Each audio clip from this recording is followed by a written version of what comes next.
All right. Welcome back to the GSMC Wrestling Laureate podcast brought to you by the GSMC Sports Network. I'm your host, Eric Rodriguez, here every Monday through Friday, 8 p.m. Pacific time, 8 p.m. Pacific on the GSMC Sports Network, here to talk about everything in terms of professional wrestling, all the action inside and outside of the ring, backstage rumors. Also, we talk about superstar, inactivity, also injury updates and statuses and contract negotiations and stuff like that. We touch on promotions from WWE to AEW to Ring of Honor, TNA, the GCW, also the NWA. If it makes wrestling, professional wrestling headlines in the sports entertainment business news, we talk about it here on the GSMC Sports Network. All right. So, it's kind of reflect on what we talked about real quick. We had our WWE SmackDown review. We had my WWE Monday Night Raw preview, and now we're going to talk about some WWE Bash at Berlin. So let's go ahead and hit on to it. But before we do any of that, I want to remind you guys to hit up that chat once more time before before we don't, remind you guys. I don't bet you a lot of you guys are like, you know what? I like segments 4 and 5 because this guy doesn't pull our ears to send some super thanks. I'm just kidding. No, just kidding. But overall, if you guys have a burning question in terms of professional wrestling or just something you want to share, we are all ears here at the GSMC Sports Network. So don't be shy.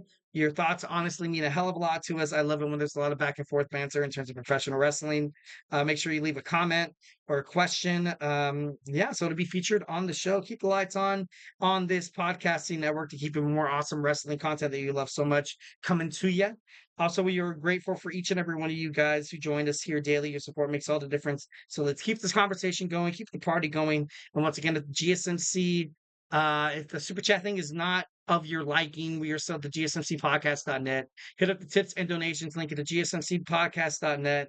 And tell me what you like, tell me what you don't like. Leave a positive review here at the GSMC Sports Network. We do love a lot of peace, love, and positivity. Superman, punch that like and subscribe button to the show. Follow the show, follow the network, and I guarantee you, I give you the Eric Rodriguez guarantee that you will never, ever, ever, ever, ever, ever, ever, ever be upset that you guys, subscribe to this amazing podcast full of amazing sports podcasters who share the same passion for sports like you guys do. So, all right.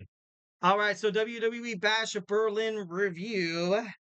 All in all, I gotta be honest. I liked it. It got a really, really good rating in terms of international and like, oh, this was the best WWE gate or something like that. I think I read that on Inside the Ropes or something like that. But I didn't think it was that great. And I don't know if that's the oldness of me. Maybe I'm not catching on to this new era of professional wrestling because maybe I just want too much. Maybe I just want too much. It's not, it was good. It was good. It wasn't, something to like be like, oh my God, that was a failure. Failure. No, it wasn't anything like that. But I just feel, well, why do I feel like that's the overall message of today? WWE is good, but it could be better. Like it feels like I'm like a public relations like representative, and I'm like sending out a press release or something like that. But I don't know. I don't know. Let's get on into it. Let's get on into it. So all the baby faces won, besides one Gunther, but Gunther is a baby face on in like Germany and stuff like that in the European kind of sector. The Terror Twins defeated Liv Morgan and Dominik Mysterio. I guess it was a good match. And I mean, I'm not trying to sound like a jerk because I'm like, oh, I guess like I'm some kind of wrestling, expert. And I'm not saying if you do like the match that you are a nerd and that you do not know good wrestling. Like I'm not one of those wrestling podcasts. If you enjoyed this whole overall PLE, that's cool. That's the name of the game. You know what I mean? This match though, it was exactly what we expected it to be. We knew the Terror Twins were going to win. This was just honestly a great way to build up for WWE Bad Blood. I kind of took that match like that. Because of this match, we have two matches that are probably going to be announced at Bad Blood. We're going to have Rhea Ripley taking on Liv Morgan for the WWE World Women's Championship, probably taking place in a Hell in a Cell because that's kind of Rhea Ripley's. She's out for blood. She wants to kill Liv Morgan for taking everything from her. And I feel like that'd be appropriate.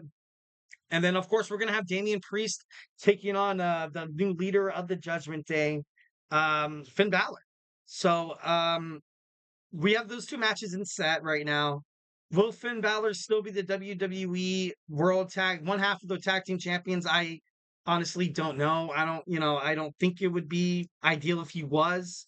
Maybe they find a way to drop the belts to a tag team on like the Raw before or something like that, because Damian Priest, finds a way to screw over his former friend Finn Balor to kind of pay homage and kind of like a little bit of payback, because that's the reason why he lost to Gunther at WWE SummerSlam, was because the fallout of the Judgment Day, and you saw Finn Balor completely just destroy everything that the Judgment Day stood for. Brotherhood. You know what I mean? Which is kind of crazy because Damian Priest and Rhea Ripley and Finn Balor together, they killed out Edge and the Judgment Day. So could this be poetic justice? Maybe. I'm just kidding. No.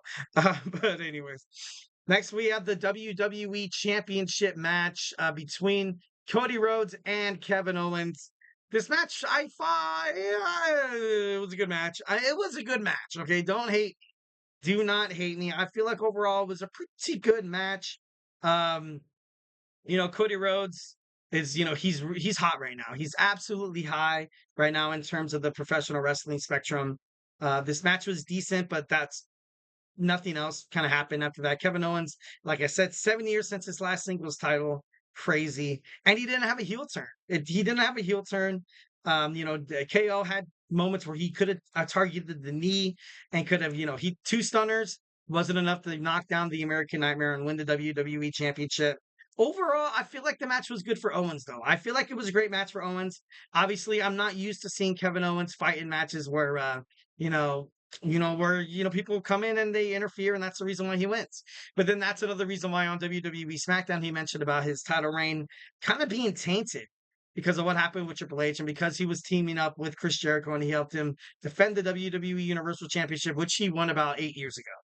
And like it sucks to be Kevin Owens. You have a contract lingering out. I feel like you stop negotiations. WWE has extended an offer for Kevin Owens. Kevin Owens tried to get AEW to match it, but AEW refused to match it. So I feel like if he wants to stay in one of the main wrestling promotions, he's probably gonna have to take a pay cut, which has nothing to do with Kevin. It has nothing to do with him and his abilities inside the ring. Because I feel like whenever he wrestles in every single match, he always gives it 1,010%. That's one of the reasons why I love watching Kevin Owens matches. I feel like he definitely does deserve, something better. I'd love to see him with the, actually earn the title. Like honestly, that'd be kind of cool. That'd be pretty great.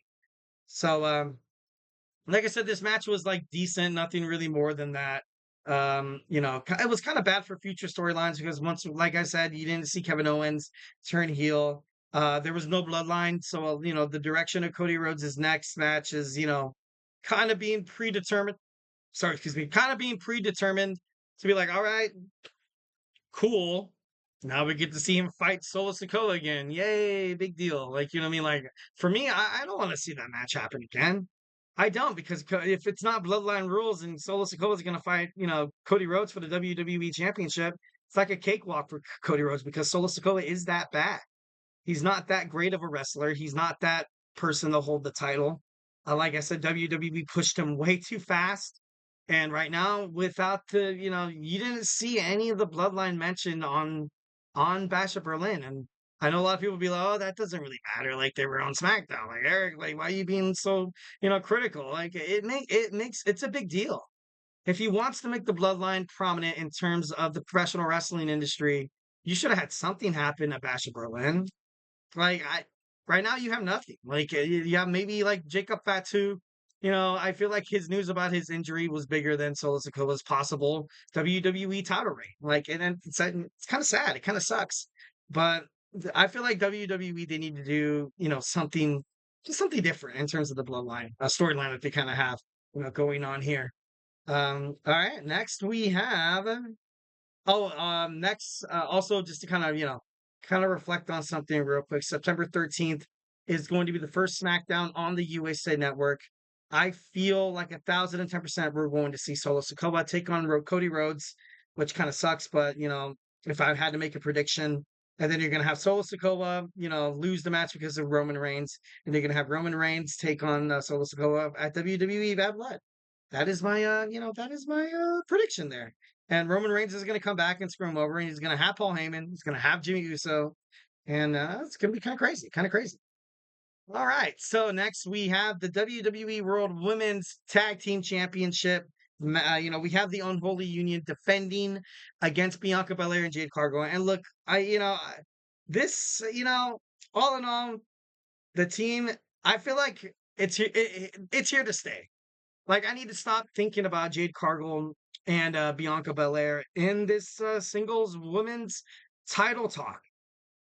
Like maybe, maybe both of them are happy doing it right here. Like, you know what I mean? Kind of like when you saw the New Day form, where you'd be like, oh, you have Big E, you have Kofi, you have Xavier Woods, who could all be main mid card belt holders. But they're like, all right, they want to waste their time being a WWE tag team, which they eventually made it great. So maybe that's what right now that they're doing with Jade and Bianca, because I wanted to see these girls split up. I feel like they'd be better against each other, or wrestling for singles titles and stuff like that.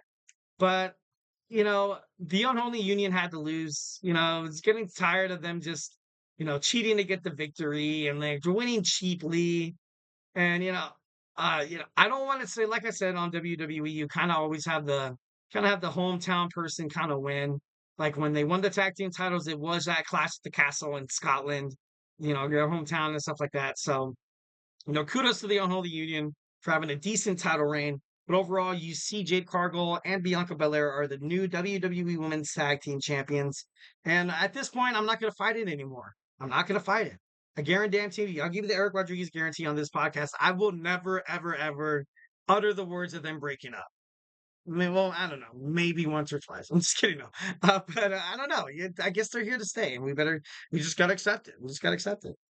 All right, next we have Gunther, the WWE World Heavyweight Champion, taking on Randy Orton. Um, this match was probably the easiest one to analyze because it was exactly what it was. It was an instant classic. It was great. It was great. It was exactly what they needed. Both of them, they had great matches. Obviously, with a veteran with Randy Orton and Gunther, a rising superstar, putting on great matches. And few things to say, but it was great. And then this match, oh my God, for the bracelet, for all the marbles, I'm just kidding. No, for the bracelet, they did it for the bracelet. Uh, Drew McIntyre lost against CM Punk.